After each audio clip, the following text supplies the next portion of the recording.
പ്രിയപ്പെട്ടവരെ, ജീവിതത്തിൽ സൗഖ്യം ആഗ്രഹിക്കുന്നവരാണ് നാം ഒക്കെ തന്നെ. ഇരുലോകത്തും സൗഖ്യം കിട്ടാൻ അവസാനം നമ്മളെല്ലാം ഭയപ്പാടോടുകൂടെ കാണുന്ന ഒരു കാര്യമാണ് നമ്മുടെ മരണം, നമ്മുടെ അവസാനം ആഖിബത്ത്. അതെങ്ങനെയാകും? ഹുസ്നുൽ ഖാത്തിമത്താകണ്ടേ, നല്ല ആഖിബത്ത് അന്ത്യമാകണ്ടേ. അപ്പോൾ ജീവിതം ആഖിബത്ത് നന്നാകുക, നാളെ അല്ലാഹുവിൻ്റെ സ്വർഗം. അപ്പോൾ ഇരുലോകത്തും ആഫിയത്തും ബറക്കത്തും കിട്ടാൻ, രക്ഷ കിട്ടാൻ കാരണമാകുന്ന ഒരു ദുആ പരിശുദ്ധ റസൂൽ സ്വല്ലല്ലാഹു അലൈഹി വസല്ലം തങ്ങളുടെ ഉമ്മത്തികളെ ആഡ് ചെയ്തുകൊണ്ടുള്ളൊരു ദുആ മഹത്തുക്കൾ പഠിപ്പിക്കുന്നുണ്ട്. ആ ദുആ നമ്മൾ പതിവായി ഒറ്റവട്ടം ചൊല്ലിയാൽ മതി. ഇന്ന് നമ്മളുടെ ഈ 6 കൊല്ലത്തെ ക്ലാസ്സിനിടയിൽ ഇതുവരെ പറയാത്തൊരു ദുആയാണ്. ഇത് മനസ്സറിഞ്ഞ് ഒരു വട്ടം ചൊല്ലൽ നമ്മൾ പതിവാക്കി പോന്നാൽ അൽഹംദുലില്ലാ ജീവിതത്തിൽ അത്ഭുതകരമായ മാറ്റം ഉണ്ടാവും. ഒരുപാട് ഫലങ്ങൾ ഈ ദുആയിനുണ്ട്. എന്താണ് ആ ഫലം? ഏതാണ് ആ ദുആ? എപ്പോഴാണ് ചൊല്ലേണ്ടത്? എന്താ ഈ ദുആയിൽ പറയുന്നത്? ഈ വിഷയങ്ങളുമായി ബന്ധപ്പെട്ടാണ് ഇന്നത്തെ ക്ലാസ്സിൽ നമ്മൾ സംസാരിക്കുന്നത്. അസ്സലാമു അലൈക്കും വറഹ്മത്തുള്ളാഹി വബറകാതുഹു. ബിസ്മില്ലാഹി വൽഹംദുലില്ലാഹി മാഷാ അല്ലാഹ് ലാ ഖുവത ഇല്ലാ ബില്ലാഹ്. അല്ലാഹുമ്മ സ്വല്ലി അലാ സയ്യിദിനാ മുഹമ്മദിൻ വഅലാ ആലി സയ്യിദിനാ വമൗലാനാ മുഹമ്മദ്. അൽഹംദുലില്ലാഹ്. അല്ലാഹു ഇരുലോക ആഫിയത്തും ബറക്കത്തും സലാമത്തും നമുക്കെല്ലാം പ്രദാനം ചെയ്യട്ടെ. പ്രത്യേകിച്ച് നമ്മുടെ അൻവാർ ഫജൻ്റെ കുടുംബം, സ്ഥിരമായി ക്ലാസ് കേൾക്കുന്ന, മജ്‌ലിസിൽ പങ്കെടുക്കുന്ന, കമൻറ്റിൽ വരുന്ന, ഖൽബ് നിറച്ച് ദുആ ചെയ്യുന്ന ഒരുപാട് ഉമ്മമാർ, ഉപ്പമാർ, സഹോദര സഹോദരിമാർ, എല്ലാവർക്കും അല്ലാഹു റാഹത്ത് നൽകട്ടെ.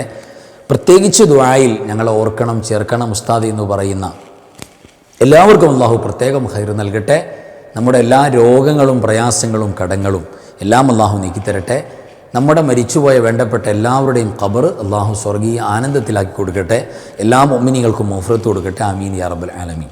അൽഹംദുലില്ലാ, അല്ലാഹുവിൻ്റെ അപാരമായ നിഅമത്ത് കൊണ്ട് പോരിശാക്കപ്പെട്ട മുഹറം മാസത്തിൻ്റെ വളരെ എഫക്റ്റീവായ ദിവസത്തിലൂടെ നമ്മൾ കടന്നു പോവുകയാണ്. ഇന്ന് പരിശുദ്ധമായ മുഹറം മാസത്തിലെ ഒരു വേറിട്ട തിങ്കളാഴ്ച രാവാണ്. ഇന്നത്തെ മഗ്‌രിബ് വാങ്കോടെ നമ്മെ സംബന്ധിച്ചിടത്തോളം തിങ്കളാഴ്ച രാവ് മുസ്ലിം ഉമ്മത്തിന് വളരെ പ്രധാനപ്പെട്ട ഒരു രാവാണ്. നബി സല്ലല്ലാഹു അലൈഹി വസല്ലം തങ്ങൾക്ക് അല്ലാഹു പ്രത്യേകം സംവിധാനിച്ചു കൊടുത്തൊരു ദിവസമാണ് തിങ്കളാഴ്ച. തിങ്കളാഴ്ച ബറക്കത്തല്ലാതെ ഒന്നും ഉണ്ടാകില്ല. തിങ്കളാഴ്ച സഅദല്ലാതെ ഒരു നഹ്സിൻ്റെ അംശം പോലും ഉണ്ടാവില്ല. തിങ്കളാഴ്ച ഒരു കാര്യം ചെയ്യണം, ഒരു കാര്യം തുടങ്ങണം, ഒരു കാര്യം സ്റ്റാർട്ട് ചെയ്യണം എന്നതിൽ പിന്നെ ഒരാളോടും നമ്മൾ മസാല ചോദിക്കേണ്ട കേസില്ല. ധൈര്യമായിട്ട് ചെയ്യാൻ ബറക്കത്തുറപ്പാണ്. 100% ബറക്കത്തുള്ള ദിവസം തിങ്കളാഴ്ച രാവ്, തിങ്കളാഴ്ച പകൽ. അതുകൊണ്ട് ഈ പരിശുദ്ധമായ രാപ്പകലുകളിൽ വിശ്വാസികളായി നമ്മെ സംബന്ധിച്ചിടത്തോളം നമ്മുടെ ജീവിതത്തിൻ്റെ ഏറ്റവും വലിയൊരു അഭിലാഷം, ആഗ്രഹം ആഫിയത്താണ്, സൗഖ്യം.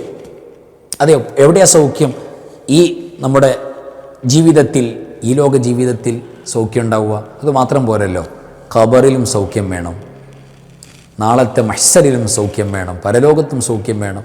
അപ്പോൾ ഇരു ലോകത്തും സൗഖ്യം നിറഞ്ഞു നിൽക്കുന്ന, സന്തോഷം നിറഞ്ഞു നിൽക്കുന്ന ഏറ്റവും അത്ഭുതകരമായ ഒരു അവസ്ഥയിലേക്ക് നമുക്ക് മാറാൻ നമുക്ക് എളുപ്പം സാധിക്കുന്ന ഒരു ദുആ. ഒരു പക്ഷേ നമ്മുടെ ഈ 6-7 കൊല്ലത്തിനിടയിലുള്ള ക്ലാസ്സിൽ, അൻവാർ ഫജറിൻ്റെ ഒരു ക്ലാസ്സിലും നമ്മൾ ടച്ച് ചെയ്യാത്ത, സംസാരിക്കാത്ത ഒരു എഫക്റ്റീവായ ദുആ മഹാരഥന്മാരായ ഉലമാക്കൾ അവരുടെ കിതാബിൽ അതിൻ്റെ തുടക്ക ഭാഗത്ത് തന്നെ ഈ അത്ഭുതകരമായ ദുആ ഉൾപ്പെടുത്തിയിട്ടുണ്ട്. എന്താ ദുആൻ്റെ പ്രത്യേകത? ഈ ദുആ പരിശുദ്ധ റസൂൽ സ്വല്ലല്ലാഹു അലൈഹി വസല്ലം തങ്ങളുമായി അറ്റാച്ച്മെൻ്റുള്ള ദുആയാണ്. ഇന്നത്തെ രാവ് അങ്ങനെയാണല്ലോ, നാളത്തെ പകൽ അങ്ങനെയാണല്ലോ. അപ്പോൾ കൊണ്ട് ഇന്നത്തെ രാപ്പകലുകളിൽ നമുക്ക് അൽഹംദുലില്ലാ പറയാനും ഏറ്റെടുക്കാനും കഴിയുന്ന വലിയൊരു ഗിഫ്റ്റ്, സമ്മാനമാണ് ഈ ദുആ. തിങ്കളാഴ്ച രാവിൻ്റെ സമ്മാനം എന്ന് പറഞ്ഞാൽ തിങ്കളാഴ്ച രാവ് മാത്രമേ പറ്റുള്ളൂ എന്നല്ല, അത് ഏത് രാവും പറ്റും, ഏത് പകലും പറ്റും. ദുആ എന്ന് പഠിച്ചു വെക്കാം. നമ്മൾ ദുആ പഠിച്ചു വെച്ചാൽ അൽഹംദുലില്ലാ വളരെ എഫക്റ്റീവാണ്. വമിൻ അബ്വാബി ഹുസ്നിൽ ഖാത്തിമത്തി. ഈ ലോക ജീവിതത്തിൽ നമ്മുടെ നിസ്കാരവും നോമ്പും ഖുർആനോത്തും നമ്മുടെ ദിക്റും സ്വലാത്തും സൽക്കർമ്മങ്ങളും എല്ലാം എന്തിനാണ് നമ്മൾ ചെയ്യുന്നത്? സ്വന്തം നഫ്സിനോടൊന്ന് ചോദിച്ചു നോക്കി. എന്തിനാണ് നമ്മൾ നിസ്കരിക്കുന്നത്? എന്തിനാ കർമ്മങ്ങൾ ചെയ്യുന്നത്? എന്തിനാ നല്ലൊരു മനുഷ്യനായി ജീവിക്കുന്നത്? എന്തിനാ? നല്ലൊരു മനുഷ്യനായി ആഖിബത്ത് നന്നായി മരിക്കാൻ വേണ്ടി, മരണം നന്നായി കിട്ടണം. മരണം നന്നായി കിട്ടിയാലോ ഖബർ ഓക്കെ ആയി, നാളത്തെ അള്ളാഹുവിൻ്റെ സ്വർഗം അവർക്ക് കിട്ടും. മരണം നന്നാകാന്നുള്ളത്, ഫിനിഷിംഗ് പോയിൻ്റ് കൃത്യമാകാന്നുള്ളത് വലിയ കാര്യം. ജീവിതത്തിൽ ഒരുപാട് തെറ്റുകൾ സംഭവിച്ചു പോയി, ഒരുപാട് അപരാധങ്ങൾ ചെയ്തു പോയി, പറഞ്ഞു, കണ്ടു, കേട്ടു, എല്ലാം സംഭവിച്ചു പോയി. ഇനി ഇതിനെല്ലാം തീർപ്പ് കൽപ്പിച്ച് അള്ളാഹുവിനോട് എല്ലാം തുറന്നു പറഞ്ഞ് റാഹത്തായിട്ടൊന്ന് മരിച്ചു പോകണം. ജീവിച്ചിരിക്കുന്ന ഒരാളുടെ മുന്നിൽ ഏറ്റവും വലിയ ഗൗരവം അതാണ്. പടച്ചവനെ മരിച്ചു കിട്ടണമല്ലോ അല്ലാഹ്. ആ ഒരവസ്ഥ വലിയൊരു അവസ്ഥയാണ്. അപ്പോൾ ജീവിതം റാഹത്ത്, സൗഖ്യം, ആഫിയത്ത്, മരണം സൗഖ്യത്തിൽ ആഫിയത്തോടുകൂടെ, ഖബർ ആഫിയത്തോടുകൂടെ, നാളത്തെ അള്ളാഹുവിൻ്റെ ജന്നത്തിൽ, സ്വർഗത്തിൽ ആഫിയത്തോട് സൗഖ്യത്തോടുകൂടെ അങ്ങനെ ചെന്നെത്താൻ കഴിയുന്ന ഏറ്റവും പ്രഗത്ഭമായ ഹുസ്നുൽ ഖാത്തിമത്ത്, നല്ല അന്ത്യമുണ്ടാകുന്ന ഒരു പ്രഗത്ഭമായ ദുആയാണ്. വമിൻ അബ്വാബി ഹുസ്നുൽ ഖാത്തിമത്തി അൽ മുവാലബത്തു അലാ ഹാദ ദുആ. അങ്ങനെയാണ് മഹാന്മാർ പറയുന്നത്. അവരുടെ ഇബാറത്ത്, അവരുടെ ആ ഒരു ശൈലി കടമെടുത്താണ് ഞാൻ പറയുന്നത്. എന്താ പറയുന്നത്? വമിൻ അബ്വാബി ഹുസ്നുൽ ഖാത്തിമത്തി, നല്ല പര്യവസാനം ആഗ്രഹിക്കുന്ന ആളുകൾ എന്ന് പറഞ്ഞാൽ ഇരുലോക സൗഖ്യം കിട്ടാൻ ഇതൊരു കാരണമാണ്. അങ്ങനെ ഉദ്ദേശിക്കുന്നുണ്ടെങ്കിൽ അൽ മുവാലബത്തു, ഇപ്പോൾ ഈ ക്ലാസ് കേൾക്കുമ്പോൾ ഒരു ഉഷാറിന് ഒരു വട്ടം അങ്ങോട്ട് ചൊല്ലി, ഒറ്റ വട്ടം ചെയ്തു, ഈ ദുആയൊന്ന് ചൊല്ലി നോക്കി, പിന്നെയോ നാളെ ഒരു പക്ഷേ ചൊല്ലി മറ്റന്നാൾ മറന്നുപോയി, പിന്നെ ഒരു ബന്ധമില്ല, അത് പറ്റൂല. ഇതിൻ്റെ കണ്ടീഷൻ പറയുന്നത് അൽ മുവാലബത്തു, ഇതിലങ്ങോട്ട് കൂടണം എന്ന് പറഞ്ഞാൽ ഡെയിലി ഉണ്ടാകണം. ഒരു വട്ടാണെങ്കിലും മതി, ഒറ്റ തവണ, എണ്ണം പറയുന്നില്ല. അപ്പോൾ ഒന്നും അതിൽ പെട്ടതാണ്, ഒറ്റ വട്ടം പറഞ്ഞാൽ മതി. ഈ ദുആ നമ്മളുടെ എപ്പോഴെങ്കിലും സൗകര്യം കിട്ടുമ്പോൾ ഒരു ദിവസത്തിൽ എവിടെയെങ്കിലും നമ്മൾ ചേർത്തി കൊടുക്കണം. ഈ ദുആ ചെയ്യാൻ വേണ്ടി അശുദ്ധിയുടെ പിരീഡ് തടസ്സമല്ല, ഒന്നും ഒരു അശുദ്ധിയും തടസ്സമല്ല. ദുആ എപ്പോഴും കോമൺ ആയിട്ട് നമുക്ക് ചെയ്യാം. എപ്പോഴാണ് ചെയ്യേണ്ടത്? എപ്പോഴും ആകാം, ഇന്ന സമയമെന്നില്ല, ഇത്ര എണ്ണം എന്നില്ല, എത്രയും ആകാം. മിനിമം ഒന്ന്, ഒരു വട്ടം മനസ്സറിഞ്ഞ് നമ്മൾ ചൊല്ലണം. ഏതാ? അലാ ഹാദ ദുആ, ഈ ദുആയാണ് എന്ന് പറഞ്ഞിട്ടാണ് മഹാന്മാർ പഠിപ്പിക്കുന്നത്. ഏതാണ് ആ ദുആ എന്ന് ജസ്റ്റ് നമുക്കൊന്ന് പരിചയപ്പെടാം. ഇതാണ് ആ ദുആ. അല്ലാഹുമ്മ അക്രിം ഹാദിഹിൽ ഉമ്മത്തൽ മുഹമ്മദിയ്യത ബിജമീലി അവൈദിക ഫിദ്ദാറൈൻ ഇക്റാമൻ ലിമൻ ജഅൽതഹാ മിൻ ഉമ്മത്തിഹി സ്വല്ലല്ലാഹു അലൈഹി വസല്ലം. വളരെ ഷോർട്ടായ ചെറിയ ദുആ, എളുപ്പത്തിൽ നമുക്ക് നോക്കി ചൊല്ലാലോ, ഒരു കുഴപ്പമില്ലല്ലോ. എന്താ ദുആ? അല്ലാഹുമ്മ അക്രിം ഹാദിഹിൽ ഉമ്മത്തൽ മുഹമ്മദിയ്യത ബിജമീലി അവൈദിക ഫിദ്ദാറൈൻ ഇക്റാമൻ ലിമൻ ജഅൽതഹാ മിൻ ഉമ്മത്തിഹി സ്വല്ലല്ലാഹു അലൈഹി വസല്ലം. ഇതാണ് ദുആ. ഈ ദുആയിൽ എന്താ നമ്മൾ പറയുന്നത്?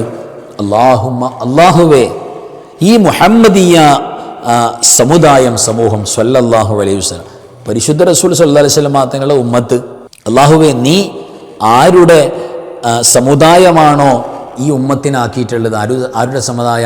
പരിശുദ്ധ റസൂൽ സല്ലല്ലാഹു അലൈഹി വസല്ലം തങ്ങളുടെ സമുദായമാണ്. അവിടത്തോടുള്ള ആദരവായി, നബി സല്ലല്ലാഹു അലൈഹി വസല്ലം തങ്ങളോടുള്ള ആദരവ്, ബഹുമാനം കാരണമായി, ആദരവായിട്ട് ഇരുലോകത്തും നിന്റെ മനോഹരമായ അനുഗ്രഹങ്ങൾ, ഇങ്ങനെ പറയുന്നത്, ഫിദ്ദാറൈൻ, ഇരുലോകത്തും, ദുനിയാവിലും ആഖിറത്തിലും, അല്ലാഹുവേ, ഏറ്റവും മനോഹരമായ അനുഗ്രഹങ്ങൾ, അതേപോലെ മനോഹരമായ സമ്മാനങ്ങൾ നൽകി നീ ആദരിക്കണം. അല്ലാഹുവേ, മുഹമ്മദിയ സമുദായത്തിന് നീ ഏറ്റവും സന്തോഷകരമായ, റാഹത്തുള്ള, വളരെ വിജയമുള്ള എല്ലാ സമ്മാനങ്ങളും കൊടുത്ത് മുഹമ്മദിയ സമുദായത്തെ നീ അനുഗ്രഹിക്കണേ അല്ലാ. ഫിദ്ദാറൈൻ, ഇരുലോകത്തും അനുഗ്രഹിക്കണേ, ഇരുലോകത്തും സൗഖ്യം ഉണ്ടാക്കി കൊടുക്കണേ എന്ന ഈ ദുആ നമ്മൾ പ്രിയപ്പെട്ടവരെ മനസ്സറിഞ്ഞ് ഒരു വട്ടം വീതം, അത് അൽ മുവാലബത്തു, മുടങ്ങാതെ നമ്മുടെ ജീവിതത്തിൻ്റെ ഒരു വിർദായി നമ്മൾ കൊണ്ടുവരാൻ തയ്യാറാണെങ്കിൽ തീർച്ചയായും അൽഹംദുലില്ലാ അതൊരു സൗഭാഗ്യമാണ്. ഇതുവരെ നമ്മൾ അറിയാത്ത, ചൊല്ലാത്ത, പഠിക്കാത്തൊരു ദുആയാണ്. ഈ ദുആ ഇപ്പോൾ അറിയാനും പഠിക്കാനും അള്ളാഹു നമ്മളെ സെലക്ട് ചെയ്തല്ലോ. അതുതന്നെ അള്ളാഹിൻ്റെ വലിയ നിഅമത്തല്ലേ. ഇങ്ങനെയൊരു ദുആ ഉണ്ട്, മഹാരഥന്മാരായ ഉലമാക്കൾ രേഖപ്പെടുത്തി വച്ചിരിക്കുക, നമ്മൾ കണ്ടില്ല. പക്ഷെ അള്ളാഹു നമ്മൾ അറിയിച്ചു തന്നു. നമ്മുടെ മുന്നിൽ മനോഹരമായി അത് എഴുതിയിട്ട്, നമ്മുടെ വീട്ടിൽ ഒരു ഏടോ പുസ്തകമോ കിതാബോ ഒന്നും പരിശോധിക്കേണ്ട, നമ്മുടെ മുന്നിൽ മനോഹരമായി ഇതിൻ്റെ എഴുത്ത് നമ്മുടെ ഫോണിൽ കിട്ടിയില്ലേ. ഇനി നമുക്കൊന്ന് ചൊല്ലിക്കൂടെ പ്രിയപ്പെട്ടവരെ? അതുകൊണ്ട് അൽഹംദുലില്ലാഹ് തീരുമാനം എടുക്കണം. ഇന്ന് മുതൽ, രാത്രിയൊന്നും ആകണ്ട, ഇന്നത്തെ പകൽ മുതൽ നമ്മൾ ഡെയിലി, രാത്രിയും പകലും കൂടെ ചൊല്ലാൻ പറ്റിയ വളരെ നല്ലതാണ്. ഒരു വട്ടം ഈ ദുആ നമ്മുടെ ദുആകളിൽ നമ്മൾ ആഡ് ചെയ്ത് കൊടുക്കണം. അതിൻ്റെ ആ ഗൗരവം ഒന്ന് മനസ്സിലാക്കണം. അല്ലാഹുവേ, ഉമ്മത്ത് മുഹമ്മദിയ സ്വല്ലല്ലാഹു അലൈഹി വസല്ലം, ഈ പരിശുദ്ധ റസൂൽ സല്ലല്ലാഹു അലൈഹി വസല്ലം തങ്ങളുടെ ഉമ്മത്തിന് അല്ലാഹു ഇരുലോകത്തും നീ വലിയ ഖൈറായ സമ്മാനങ്ങൾ കൊടുക്കണം, വലിയ നിഅമത്തുകൾ വിതരണം ചെയ്യണം, ആഫിയത്ത്, സൗഖ്യം കൊടുക്കണം എന്നൊക്കെ പറയുന്ന പ്രഗത്ഭമായ ദുആയാണ്. അപ്പോൾ ഈ ദുആ പതിവായി ചൊല്ലുന്ന ഒരു ശൈലി നമ്മൾ ഉണ്ടാക്കിയെടുക്കണം. മാത്രമല്ല പരിശുദ്ധമാക്കപ്പെട്ട തിങ്കളാഴ്ച രാവുകൾ എപ്പോൾ നമ്മുടെ മുന്നിൽ വന്നാലും ആ രാവിനെയും പകലിനെയും നമ്മൾ ഏറ്റവും കൂടുതൽ പരിഗണിക്കണം. പരിഗണിക്കുന്നതിൽ ഏറ്റവും പ്രധാനപ്പെട്ട ഒന്ന് സ്വലാത്ത് കൊണ്ട് എൻഗേജഡ് ആവലാണ്. സ്വലാത്ത്, കാരണം സ്വലാത്തിൻ്റെ നായകരുടെ പരിശുദ്ധമായ വരവിൻ്റെ ദിവസമാണ്. ഈ ലോകത്തിന് കിട്ടിയ സമ്മാനം, ഏറ്റവും വലിയ സമ്മാനം അത് മുത്തു റസൂലാണ് സല്ലല്ലാഹു അലൈഹി വസല്ലം. മുത്തു റസൂൽ ഉള്ളത് കൊണ്ടാണ് നമുക്ക് പരിശുദ്ധമായ ലൈലത്തുൽ ഖദറാകുന്ന സമ്മാനം പോലും കിട്ടിയത്. ആലോചിച്ച് നോക്കി, ഈ ലൈലത്തുൽ ഖദറിൻ്റെ സമ്മാനം ഈസാ നബിയുടെ ഉമ്മത്തിന് അള്ളാഹു എന്താ കൊടുക്കാതിരുന്നത്? മൂസ നബിയുടെ അലൈഹിസ്സലാത്തു വസ്സലാമിൻ്റെ ഉമ്മത്തിന് അള്ളാഹു ലൈലത്തുൽ ഖദർ കൊടുത്തില്ല. വേണ്ട ഈ പരിശുദ്ധമായ വെള്ളിയാഴ്ച അതിൻ്റെ രാവിൻ്റെയും പകലിൻ്റെയും മഹത്വം ആർക്കും അല്ലാഹു കൊടുത്തില്ല. ഖുർആനിൻ്റെ മഹത്വം ഒരു ഉമ്മത്തിനും കൊടുത്തില്ല. എന്താ കാരണം? അവരുടെ കൂടെ ആരില്ല? പരിശുദ്ധ റസൂലില്ല സ്വല്ലല്ലാഹു അലൈഹി വസല്ലം. റസൂൽ നമ്മുടെ കൂടെയാണ്, നമ്മുടെ റസൂലാണ് സ്വല്ലല്ലാഹു അലൈഹി വസല്ലം. അതുകൊണ്ട് തന്നെ അൽഹംദുലില്ലാ പ്രിയപ്പെട്ടവരെ, നമുക്ക് വലിയ യോഗ്യതയാണ് അള്ളാഹു നൽകിയിട്ടുള്ളത്. ഇത് മനസ്സിലാക്കിയിട്ട് തന്നെ നമ്മൾ മുന്നേറുക. അപ്പോൾ തിങ്കളാഴ്ച പ്രധാനപ്പെട്ടൊരു ദിവസമാണ്, നമ്മൾ പരിഗണിക്കേണ്ട ദിവസമാണ്. മറ്റൊന്ന് ദുആയിൻ്റെ കാര്യമാണ്. വെള്ളിയാഴ്ച രാവ് പകലൊക്കെ ദുആക്ക് ഇജാബത്തുണ്ട് നമ്മൾ പറയുമല്ലോ. എന്നാൽ ഉലമാ ചർച്ച ചെയ്തിട്ടുണ്ട്, ആദം നബി അലൈഹിസ്സലാത്തു വസ്സലാമിൻ്റെ ജനന ദിവസം ആയ വെള്ളിയാഴ്ചയിൽ ദുആക്ക് ഇജാബത്ത് കിട്ടുമെങ്കിൽ ആദം നബി അലൈഹിസ്സലാത്തു വസ്സലാമിനെ കൂടെ സ്വർഗത്തിനെ തന്നെ പടയ്ക്കപ്പെടാൻ കാരണക്കാരായ പരിശുദ്ധ റസൂൽ സല്ലല്ലാഹു അലൈഹി വസല്ലം തങ്ങളുടെ ജനന ദിവസത്തിൽ ഇജാബത്തിൻ്റെ കാര്യം സംശയിക്കാൻ പാടില്ല എന്ന് വരെ ഉലമാക്ക് ചർച്ച ചെയ്തിട്ടുണ്ട്. അപ്പോൾ ഏറ്റവും എഫക്റ്റീവാണ് ഇന്നത്തെ രാവിൻ്റെ നാളത്തെ പകലൊക്കെ ദുആ ഒക്കെ ചെയ്യണം. നമ്മൾ പരസ്പരം ദുആയിൽ ഓർക്കണം. അൽഹംദുലില്ലാ വലിയ സന്തോഷമാണ്. ഓരോരുത്തരും പല കാര്യങ്ങളും വിളിച്ചു പറയുമ്പോൾ, വോയിസ് ഇടുമ്പോൾ, അല്ലാഹുവേ ഞങ്ങളുടെ അൻവാറി ഫജറിൻ്റെ കുടുംബത്തിലുള്ള എല്ലാവർക്കും ഉസ്താദ് ദ്വാരക്കണേ എന്നൊക്കെ പറയും. പരസ്പരം കാണാത്ത കേൾക്കാത്ത വലിയൊരു കുടുംബമാണ്, വലിയൊരു ഫാമിലിയാണ് ഈ കുടുംബം. നമ്മൾ കണ്ടില്ല, കേട്ടില്ല, അറിഞ്ഞില്ല. പക്ഷേ ഇതൊരു വലിയ വലയമാണ്, സന്തോഷത്തിൻ്റെ, വിജ്ഞാനത്തിൻ്റെ ഒരു കുടുംബമാണ്. അൽഹംദുലില്ലാ ഈ സന്തോഷത്തോടെ അൻവാറി ഫജറിൻ്റെ നമ്മുടെ ഈ വിജ്ഞാനത്തിൻ്റെ കുടുംബം നമ്മുടെ കുടുംബം, ആ കുടുംബത്തോടൊന്നിച്ച് നമ്മുടെ വേണ്ടപ്പെട്ടവരോടൊന്നിച്ച് ഖാത്തിമത്ത് നന്നായി, നല്ല അന്ത്യം, ആഖിബത്ത് നന്നായി, അള്ളാഹുവിൻ്റെ പരിശുദ്ധമായ സ്വർഗം കണ്ട് മരണവേദന മറന്നുപോയി നബി സല്ലല്ലാഹു അലൈഹി വസല്ലം തങ്ങൾ മുന്നിൽ വന്ന് തെൽഖീൻ ലാ ഇലാഹ ഇല്ലല്ലാഹ് എന്ന് ചൊല്ലിത്തന്ന് അത് കേട്ട് ആനന്ദിച്ച് അത് ഉറക്കെ പറഞ്ഞ് മരിക്കാൻ അള്ളാഹു നമുക്ക് തൗഫീക്ക് നൽകട്ടെ. ഈ ദുആ ജീവിതത്തിൻ്റെ സമസ്ത മേഖലകളിലും കൊണ്ടുവരാൻ അള്ളാഹു തൗഫീക്ക് നൽകട്ടെ. ആമീൻ യാ റബ്ബൽ ആലമീൻ. വാഖിറു കലാമി അൽഹംദുലില്ലാ. അസ്സലാമു അലൈക്കും വറഹ്മത്തുള്ളാഹി വബറകാതുഹു. ബിസ്മില്ലാഹി മാ ശാ അല്ലാഹ് ലാ ഖുവത ഇല്ലാ ബില്ലാഹ് മാ ശാ അല്ലാഹ് കുല്ലു നിഅമതിൻ മിനല്ലാഹ് മാ ശാ അല്ലാഹ് അൽ ഖൈറു കുല്ലുഹു ബിയദില്ലാഹ് മാ ശാ അല്ലാഹ് ലാ യസ്രിഫു السوء إلا الله بسم الله ما شاء الله لا قوة إلا بالله ما شاء الله كل نعمة من الله ما شاء الله الخير كله بيد الله ما شاء الله لا يصرف السوء إلا الله بسم الله ما شاء الله لا قوة إلا